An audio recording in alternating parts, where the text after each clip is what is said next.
Hello everyone, welcome to my new podcast. Welcome to a new episode of my podcast.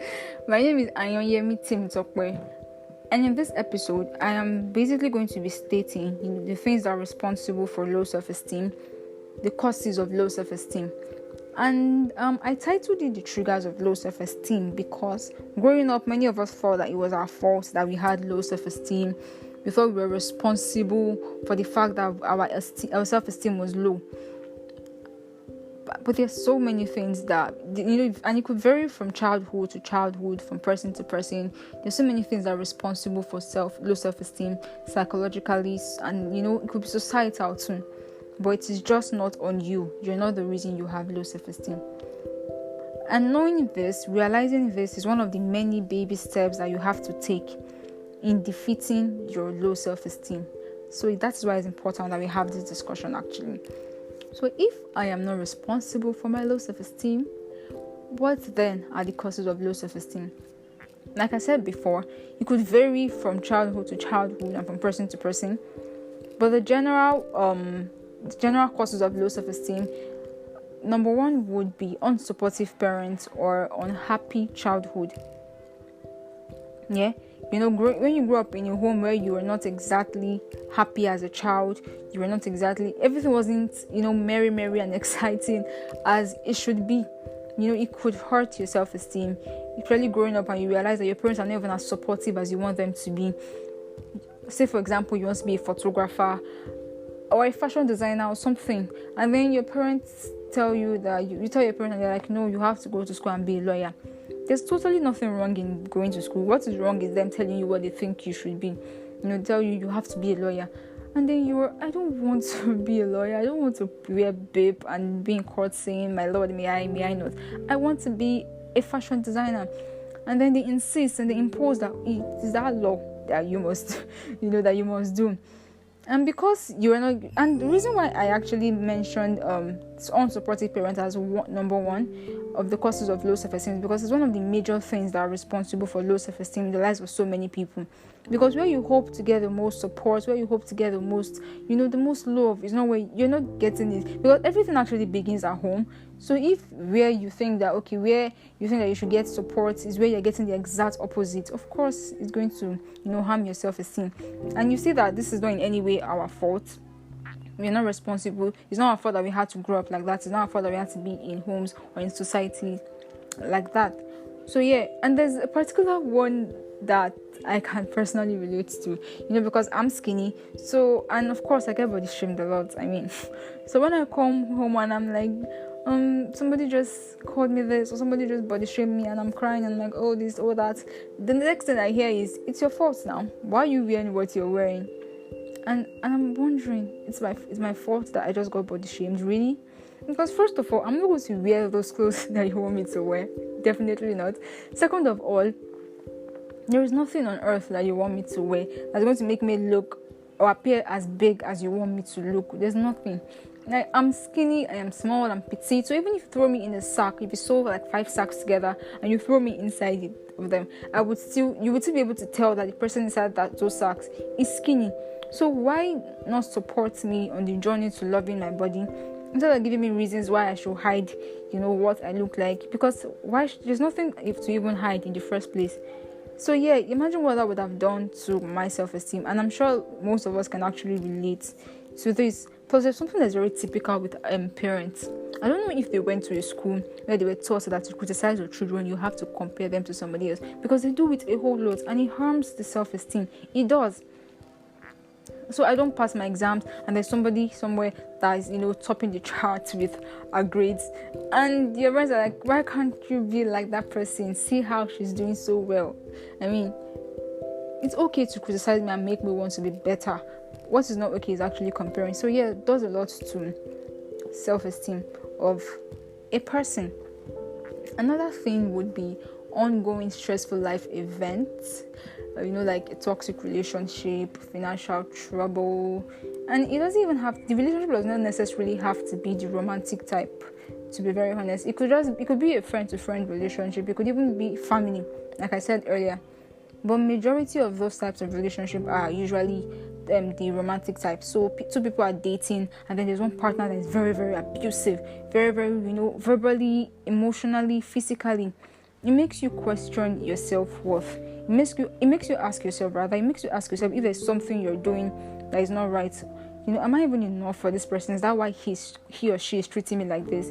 And please, if you're in that sort of relationship, it is best that you leave, because it damages your self-esteem. It does a lot to your mental health, because you start to ask yourself so many questions. So you have to leave with your head. I leave knowing that you actually won by leaving. So yes, toxic relationships, financial troubles. So I have this debt here that I haven't been able to pay up. I have so many bills. There's like so many things that are happening at the same time, and I cannot handle all of them financially. And it just, it makes you ask yourself if you're even worthy, if you're even like, why is everything happening? Why don't I have enough to pay up all these bills that are coming from different places? So yeah, financial troubles. And the society, oh my god, the society, actually social media, I'm sure you know what I'm talking about. So like, everybody has an expectation, everybody has an image that they think, they have an ideal image that they think that that they believe that everybody should should measure up to at a certain level or at a certain age, physically, emotionally, academically, in fact, financially. Emotionally, in the sense that, okay, I'm going through something, and then if I come online to say that I'm crying, no, this thing is happening to me, next thing you hear is, be strong, man up, quote unquote, man up and be strong. Shrug it off your shoulders. Not everybody can handle emotional crisis. Not everybody can handle crisis, basically. So it is just somehow to hear people say, okay, you cannot be crying when you are so age, or as a man you should not cry, you should always man up. It does a lot. And when you see yourself crying, you begin to think you're the only one who doesn't know how to handle problems, or you begin to think that you're the only one who even has problems in the first place. So yeah, social media does a lot, emotionally and physically too. Physically, that's like one of the major ways of social media, because they have an image that they think that they have a perfect body that a girl should have when she gets to a certain age, or a boy should have when he gets to a certain age. And if you don't have it, they will body shame you such a way that you begin to ask yourself if it is you begin to think that it is your fault that you're even getting body shamed in the first place. So I remember one time that a celebrity put up a picture of herself before and after. I can't remember is if she gained weight or she lost weight, but I know there was a huge difference. And then somebody came and was like, I prefer you this way though. Can you imagine? Like, nobody even asked in the first place. But yeah, people do it a lot. It's okay to have preferences, it's okay to have spec, it's okay to have choices. What is not okay is actually coming online to make comments on people's bodies. So physically, I was even walking on the road just today, and my neighbor came and was like, Topper, you look so slim, are you okay? You see me every day. You see me every day, but today you see me and you think that I'm looking so slim. And I won't exactly blame him, because everybody already has the body that they think a girl should have or a boy should have when they get to a certain age. And if you don't have it, they start to believe that something is wrong with you.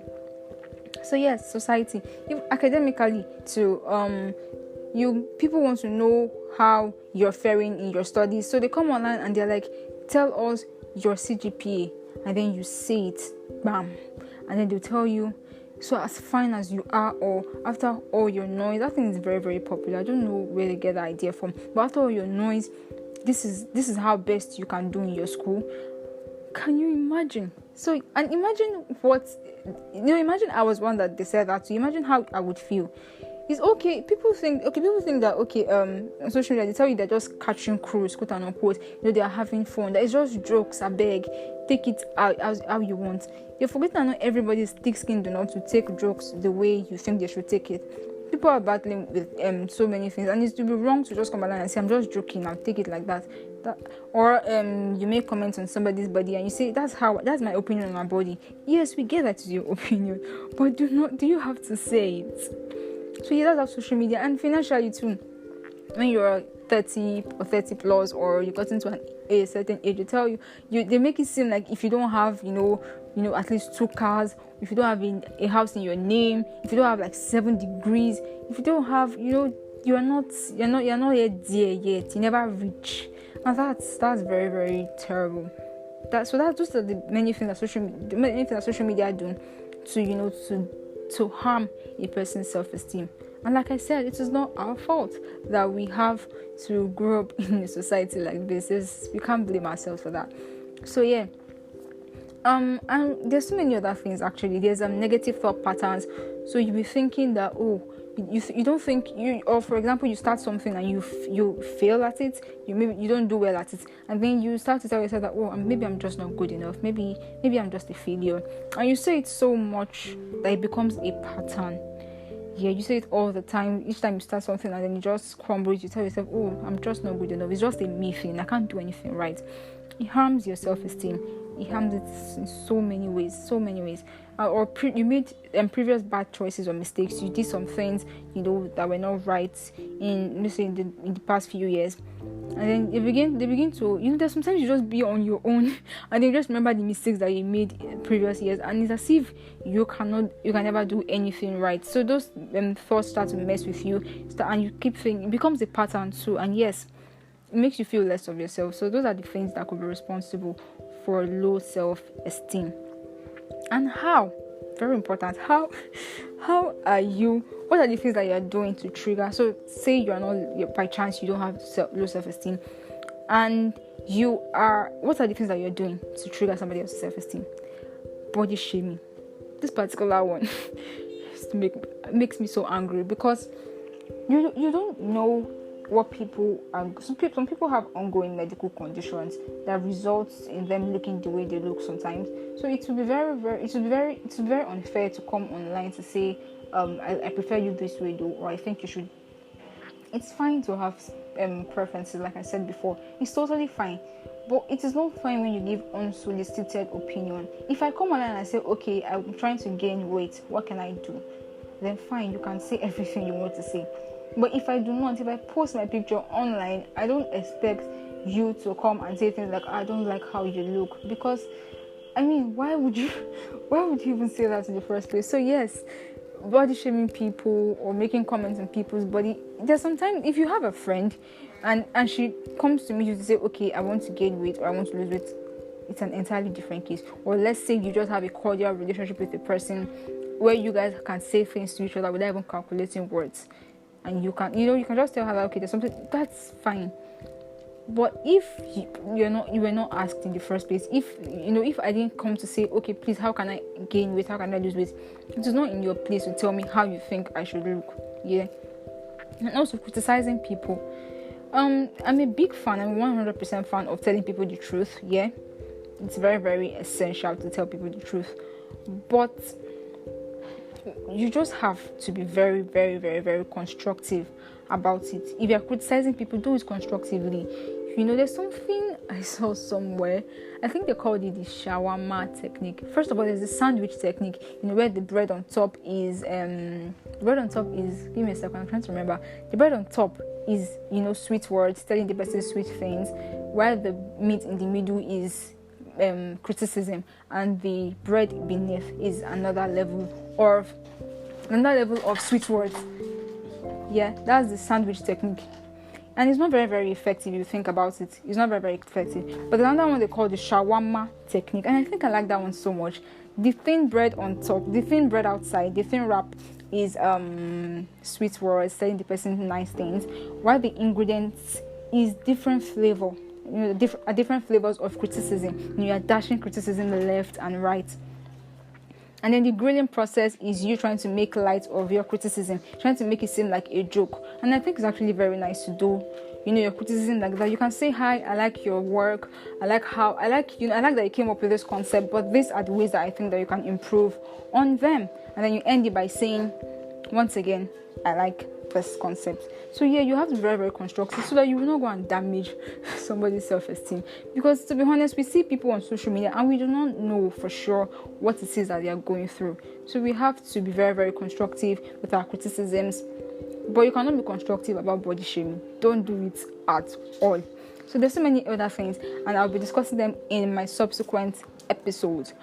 So if there's anything you want me to talk about, is anything you want me to say, any top subject you want me to touch on, send me a DM on Instagram at Ayonpella, AYANPELLA, on Twitter at Ayonpella1.